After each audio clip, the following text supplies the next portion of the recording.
ഉണ്ടാക്കാൻ പോകുന്നത് തേങ്ങയും മുളകും അരച്ച ഒരു മീൻ കറിയാണേ. അതിന് വേണ്ടിയിട്ട് ഞാൻ 1 കിലോയുടെ ഒരു പൂമീൻ എടുത്ത് വെച്ചിട്ടുണ്ട്. ഇനി നമുക്കത് വെട്ടി നുറുക്കി ഒന്ന് ക്ലീൻ ആക്കി വെക്കാം.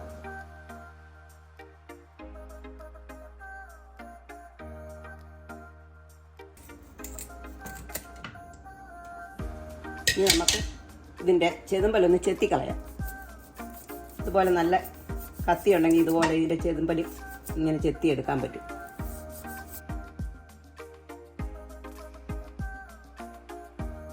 അപ്പം ഞാൻ ഇതിൻ്റെ ചെതുമ്പലെല്ലാം നന്നായിട്ട് കളഞ്ഞു വെച്ചിട്ടുണ്ടേ.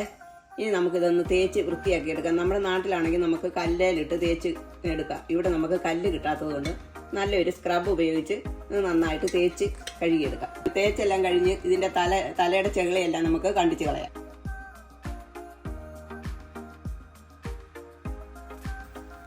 നന്നായിട്ട് വിളക്കുന്നുണ്ടോ? അപ്പം നമ്മുടെ മീനൊക്കെ നന്നായിട്ട് വൃത്തിയായിട്ടുണ്ടേ. ഇനി അത് നമുക്ക് നുറുക്കിയെടുക്കാം. അപ്പം നമ്മുടെ മീൻ നമ്മൾ ഈ വലിപ്പത്തിന് മുറിച്ചൊക്കെ വെച്ചിട്ടുണ്ടേ. ഇനി നമുക്ക് ഇതിനകത്തോട്ട് ശകലം ഉപ്പിട്ട് നമുക്കൊന്ന് തേച്ച് കഴുകിയെടുക്കാം, അതിൻ്റെ ഉളുമ്പ് പോകാൻ വേണ്ടി. അതുപോലെ കുറച്ച് നേരം ഒന്ന് തേച്ച് കഴുകി എടുക്കണം.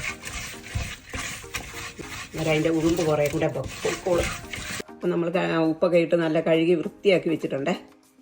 ആദ്യം നമുക്ക് തേങ്ങ അരച്ചെടുക്കാവേ. അതിന് വേണ്ടിയിട്ട് ഞാൻ അളവ് കപ്പിന് 1/2 കപ്പ് തേങ്ങ ജാറിനകത്തോട്ട് ഇടുക. അരിച്ചുള്ള വെളുത്തുള്ളി, ഒരു ലേശ ഇഞ്ചി, പിന്നെ ഒരു ലേശം മഞ്ഞൾപ്പൊടി. ഇതിലേക്ക് നമുക്ക് കുറച്ച് വെള്ളം കൂടെ ചേർത്ത് അരച്ചെടുക്കാം. നമ്മുടെ തേങ്ങ നന്നായിട്ട് അരഞ്ഞിട്ടുണ്ട്. ഇതുപോലെ നല്ല പേസ്റ്റ് പോലെ അരഞ്ഞിട്ടുണ്ടേ. ഇനി നമുക്കിത് മാറ്റി വെക്കാം. ഇനി നമുക്ക് മീൻകറി വെച്ച് തുടങ്ങാവേ. അതിന് വെച്ചിരിക്കുന്ന ചട്ടി ചൂടായിട്ടുണ്ട്. അതിലേക്ക് നമുക്ക് ഒരു 1.5 ടേബിൾ സ്പൂൺ എണ്ണ ഒഴിച്ചു കൊടുക്കാം. അപ്പോൾ നമ്മുടെ എണ്ണയൊക്കെ ചൂടായിട്ടുണ്ട്. അതിലേക്ക് നമുക്ക് ഒരു 6 വെളുത്തുള്ളി നീളത്തിൽ കട്ട് ചെയ്തിട്ട് കൊടുക്കാം.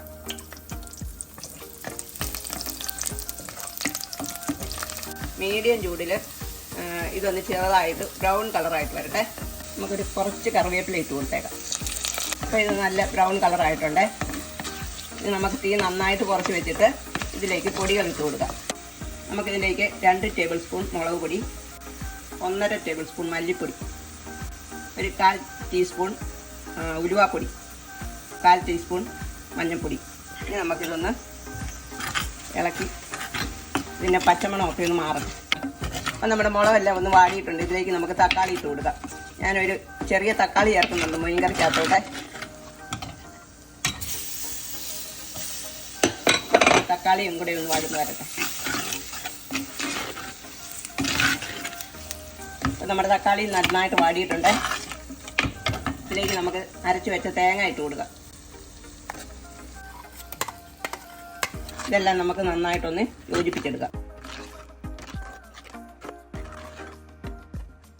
ഇനി ഇതിലേക്ക് ആവശ്യത്തിന് ഉപ്പ് ചേർത്ത് കൊടുക്കാം. നമുക്ക് 2 ചുള പുളി വെള്ളത്തിലിട്ടിട്ടുണ്ട്. അതിൻ്റെ നീരിന് നല്ല ഉറയുണ്ട്. ആ നീര് നമുക്കിപ്പോൾ അങ്ങോട്ട് ഒഴിക്കാം. പിന്നീട് പുളി നോക്കിയിട്ട് കുറവാണെന്നുണ്ടെങ്കിൽ ബാക്കിയിരിക്കുന്ന കുടംപുളിയും കൂടെ ഇട്ട് കൊടുക്കാം. നമുക്ക് തീ ഇച്ചിരി കൂട്ടി വെച്ചുകൊണ്ട് ഈ അരപ്പിലേക്ക് മീൻ പെറുക്കിയിടാം. ഇതിലേക്ക് നമ്മൾ തേങ്ങ അരച്ചു വെച്ച പാത്രത്തിലേക്ക് ഒഴിച്ച വെള്ളമാണ് ഒഴിക്കുന്നത്. ആവശ്യത്തിന് വെള്ളം ചേർക്കാം. അപ്പം ഞാൻ പാകത്തിന് വെള്ളമൊക്കെ ഒഴിച്ച് വെച്ചിട്ടുണ്ട് മീനിനകത്തെ. ഇനി നമുക്കിത് അടച്ച് വെച്ച് മീഡിയം ചൂടിലൊന്ന് വേവിച്ചെടുക്കാം. അപ്പം നമ്മുടെ മീൻകറി നന്നായിട്ട് തിളച്ചിട്ടുണ്ട്. നമുക്ക് പയ്യെ ഒന്ന് ഇളക്കി നോക്കിയിട്ട് ഉപ്പും പുളിയൊക്കെ നോക്കാം. ഉപ്പും പുളിയും നോക്കിയിട്ട് കുറവാണെന്നുണ്ടെങ്കിൽ നമുക്ക് ആവശ്യത്തിന് ചേർക്കാതെ. ഇനി നമുക്ക് തുറന്ന് വെച്ചിട്ട് പാകത്തിന് പറ്റിച്ചെടുക്കാം. ഇപ്പോൾ ഒരു 15 മിനിറ്റ് ആയിട്ടുണ്ടേ. അപ്പം നമ്മുടെ മീനൊക്കെ നന്നായിട്ട് വെന്തിട്ടുണ്ട്.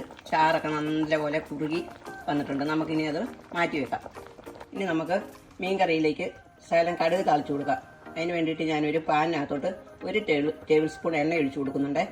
അതിലേക്ക് നമുക്ക് 1/2 ടീസ്പൂൺ കടുക് ഇട്ട് കൊടുക്കാം. കടുക് പൊട്ടി കഴിയുമ്പം നമുക്ക് 2 ചെറിയ ഉള്ളി നീളത്തിൽ അരിഞ്ഞ് വെച്ച് കൊടുക്കാം. അപ്പോൾ നമ്മുടെ ഉള്ളി ചുമന്നിട്ടുണ്ട്. അതിലേക്ക് 1 തണ്ട് കറിവേപ്പില ഇട്ട് കൊടുക്കാം. കടുക് താളിച്ച് നമുക്ക് ഈ മീൻ കറിയിലേക്ക് ഒഴിച്ചു കൊടുക്കാം. കോട്ടയം സ്റ്റൈലിൽ തേങ്ങയും മുളകും അരച്ച് വെച്ച മീൻ കറി റെഡി ആയിട്ടുണ്ടേ. ഇതുപോലെ എല്ലാവരും വെച്ച് നോക്കിയിട്ട് എല്ലാവർക്കും ഇഷ്ടപ്പെട്ടെങ്കിൽ ഞങ്ങൾക്കൊന്ന് ലൈക്ക് ചെയ്യണം, സപ്പോർട്ട് ചെയ്യണം.